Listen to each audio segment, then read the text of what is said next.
ಆ ಒಂದು ಸೆಂಟರ್ಗಳಲ್ಲಿ ಎಲ್ಲಿ ಒಂದು ಪರೀಕ್ಷೆಗಳು ನಡೆದಿದೆ, ಇದು ಬರೀ ಯಾವುದೋ ಒಂದು ಕ್ಲಾಸ್ ರೂಮ್ ನಲ್ಲಿ ಮ್ಯಾನೇಜ್ಮೆಂಟ್ ಆಗಿದೆ ಅನ್ನುವಂಥದ್ದು ಒಂದು ಆಪಾದನೆ. ಆದ್ರೆ ನೀವು ನೋಡಿದ್ರೆ ಆ ಪರೀಕ್ಷೆ ನಡೆಯುವಂತ ಕೇಂದ್ರಗಳಲ್ಲಿ ಕೆಲವು ಸಂಬಂಧಪಟ್ಟಿಲ್ಲದ ವ್ಯಕ್ತಿಗಳು ಸಹ ಅಶೋಕ್ ಯಾವ ಒಂದು ಪರೀಕ್ಷೆಗೆ ಸಂಬಂಧಪಟ್ಟಿಲ್ಲ ಅಂತ ವ್ಯಕ್ತಿಗಳು ಸಹ ಅಂತ ಪರೀಕ್ಷೆ ಕೇಂದ್ರಗಳಿಗೆ ಏನಾರ ಅಲ್ಲಿ ಕ್ಯಾಮ್ರಾಗಳಿದ್ರೆ ಆ ಪರೀಕ್ಷೆಗೆ ಅಧಿಕಾರಿಗಳು ಏನ್ ಸಂಬಂಧಪಟ್ಟಿಲ್ಲದಂತ ವ್ಯಕ್ತಿಗಳು ಅವರು ಸಹ ಅಲ್ಲಿದ್ದಾರೆ. ಮತ್ತು ಇದೆಲ್ಲ ಒಂದ್ ಕಡೆ ಕೆಲವು ಒಂದೇ ಆ ಸೆಂಟರ್, ಇಡೀ ಸೆಂಟರ್ ನಲ್ಲೇ ನಡೆಯುವಂತದ್ದಿದೆ. ಇದೆಲ್ಲ ಒಂದ್ ಕಡೆ ನಾವು ಹೇಳ್ತಾ ಇದೀವಿ, ಇದೆಲ್ಲ ಒಂದ್ ಕಡೆ ಒಂದು ಕೆಲವು ಕುಟುಂಬಗಳು ಅಂತ. ಇದು ಕುಟುಂಬಗಳಲ್ಲ, ನೀವು ಓವರ್ ಆಲ್ ಚೆಕ್ ಮಾಡಿದ್ರೆ ಕೆಲವು ಊರುಗಳೇ, ಕೆಲವು ಹಳ್ಳಿನೇ, ಕೆಲವು ಸ್ಥಳಗಳಿಂದನೇ ಈ ಆಯ್ಕೆಗಳಾಗ್ತಿರುವಂತದ್ದು ಕಾಣ್ತಾ ಇರುವಂತದ್ದು. ಮತ್ತು ಇಲ್ಲಿ ಸ್ಕ್ಯಾನಿಂಗ್ ಬಗ್ಗೆ ಇವರು ಕೆಇಎ ಮತ್ತು ಕೆಪಿಎಸ್ಸಿ ನಲ್ಲಿ ನಡೆಯುವಂತ ಪರೀಕ್ಷೆ ವ್ಯವಸ್ಥೆಗಳ ಬಗ್ಗೆ ಹೇಳಿದ್ರು. ಕೆಇ ನಲ್ಲಿ ಸಾಮಾನ್ಯವಾಗಿ ಪೇಪರ್ ಏನ್ ಆನ್ಸರ್ ಮಾಡ್ತಾರಲ್ಲ, ಕಾಪಿನಲ್ಲಿ ಮಾರ್ಕಿಂಗ್ ಮಾಡ್ತಾರಲ್ಲ, ಆ ಮಾರ್ಕಿಂಗ್ ಮಾಡಿದಂತ ಪೇಪರ್ಗಳನ್ನ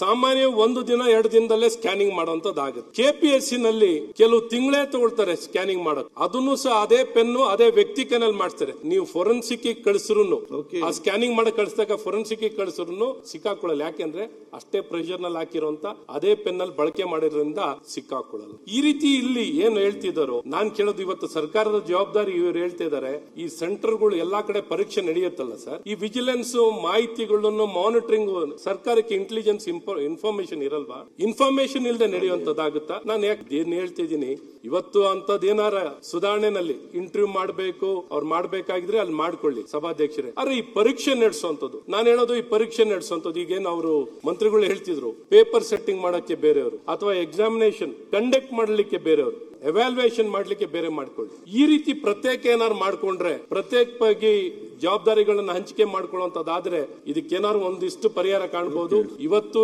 ಇದೆಲ್ಲ ವ್ಯವಸ್ಥಿತವಾಗಿ ಇವತ್ತು ಸರ್ಕಾರದಲ್ಲಿ ನಾನು ಹೇಳಕ್ ಇಷ್ಟಪಡ್ತೀನಿ ಏನು ಅಂದ್ರೆ, ಸಾಮಾನ್ಯವಾಗಿ ಯಾರ್ಯಾರು ಯಾವ ಸರ್ಕಾರದಲ್ಲಿ ಬರುತ್ತಾರೆ ಸಾಮಾನ್ಯವಾಗಿ ಏನು ಅಂದ್ರೆ ಅವ್ರವ್ರಿಗೆ ಬೇಕಾಗಿರೋ ಜನಗಳನ್ನ ಸಾಮಾನ್ಯವಾಗಿ ನೇಮಕಾತಿ ಮಾಡಿಸಬೇಕು ಅನ್ನುವಂಥದ್ದು ಆ ಉದ್ದೇಶಗಳು ಇರುವಂತದ್ದು ನಾವು ಯಾವಾಗ್ಲೂ ಕೇಳ್ಪಡುವಂತದ್ದು ಆಗ್ತದೆ.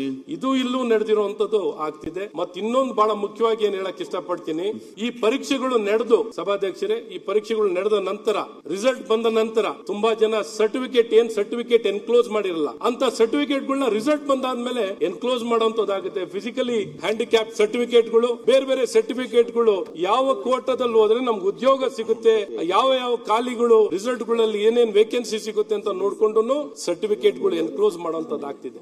ಹಾಗಾಗಿ ಇವೆಲ್ಲ ನೋಡಿದಾಗ ಇಲ್ಲಿ ಒಟ್ಟಾರೆ ವ್ಯವಸ್ಥಿತವಾಗಿ ಇಲ್ಲಿ ಜಾಲ ಇರುವಂತದ್ದು ಕಾಣುವಂತದ್ದಿದೆ. ಇದಕ್ಕೆ ಕಡಿವಾಣ ಹಾಕುವಂತದ್ದು ಆಗ್ಬೇಕು. ಮತ್ತು ಪರೀಕ್ಷೆಗಳು ಕೇವಲ ನೀವೆಲ್ಲಾ ಪರೀಕ್ಷೆಗಳನ್ನ ಇಂಟರ್ನಲ್ ರಿಸರ್ವೇಶನ್ ಆಧಾರಿತವಾಗಿ ಅಗ್ರಿಕಲ್ಚರ್ ಆಫೀಸರ್ಸ್ ಎಕ್ಸಾಮ್ ನ ಕ್ಯಾನ್ಸಲ್ ಮಾಡಿದ್ರಿ, ಸರ್ವೆ ಡಿಪಾರ್ಟ್ಮೆಂಟ್ ಕ್ಯಾನ್ಸಲ್ ಮಾಡಿದ್ರಿ. ಅರೆ ವೆಟರ್ನರಿ ಮಾತ್ರ ಯಾಕೆ ಎಕ್ಸಾಮ್ ಕಂಡಕ್ಟ್ ಮಾಡಿದ್ರಿ? ಕೆಪಿಎಸ್ಸಿ ನಲ್ಲಿ ತುಂಬಾ ಎಕ್ಸಾಮ್ ಕ್ಯಾನ್ಸಲ್ ಆಯ್ತು, ಅರೆ ವೆಟರ್ನರಿ ಡಿಪಾರ್ಟ್ಮೆಂಟ್ ಮಾತ್ರ ಎಕ್ಸಾಮ್ ಹೆಂಗ್ ಕಂಡಕ್ಟ್ ಮಾಡಿದ್ರಿ? ಅದಕ್ಕೇನ ಪ್ರತ್ಯೇಕವಾಗಿ ಏನಾದ್ರು ಇಟ್ಕೊಂಡಿದ್ರ? ಸೊ ಈ ರೀತಿ ಇವೆಲ್ಲವನ್ನು ನೋಡಿದಾಗ ಹಸ್ತಕ್ಷೇಪ ಅಥವಾ ಇನ್ವಾಲ್ವ್ಮೆಂಟ್ ಯಾರ ಇನ್ಫ್ಲೂಯೆನ್ಸ್ ನಲ್ಲಿ ಆಗುವಂತದ್ದೇ ಇದೆ. ಈ ನೇಮಕ ಆಗೋದು ಸರ್ಕಾರದಿಂದನೇ ನೇಮಕ ಆಗುವಂತದ್ದು ಆಗುತ್ತೆ.